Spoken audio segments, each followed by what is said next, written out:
An old man lay on his deathbed, surrounded by his family and the priest. He turned to his first son and said, "I leave you all the property in the north of town, 16 houses." To his second son, he said, "I leave you my commercial property, 8 businesses." To his third son, he said, "You'll have the houses in the southern district, only 4, but they're very valuable." The old man sighed his last breath. The priest, wide-eyed, whispered, "I never knew he was such a wealthy man." The widow chuckled and replied, "Wealthy? He was a window cleaner." One day, a wife was standing in front of the mirror, feeling a little reflective. "I'm 55 now," she sighed, "but one of your friends still keeps complimenting me." Her husband, without looking up from his newspaper, asked, "Was it Bob, by any chance?" Surprised, she said, "Yes. How did you know?"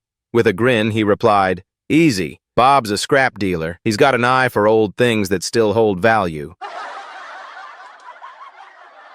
A cowboy walked into a coffee shop, a shotgun in one hand and a bucket of manure in the other. He ordered coffee. The waiter, a little nervous, quickly served him a mug. The cowboy downed it in one gulp, tossed the bucket of manure into the air, blasted it with his shotgun, and walked out without a word. 4 days later, the cowboy returned. Same shotgun, same bucket of manure.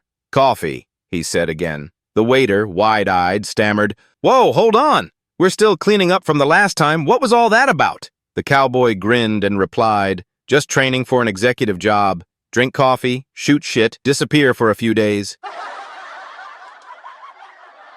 A ship was sinking, and in the middle of the chaos a man shouted to a blonde woman, "How far is the land from here?" Calmly, she looked around and said, "About a kilometer." Without hesitation, the man dove into the water and began swimming furiously. Panicked, he shouted back, "Which direction?" The blonde casually pointed and said, "Down."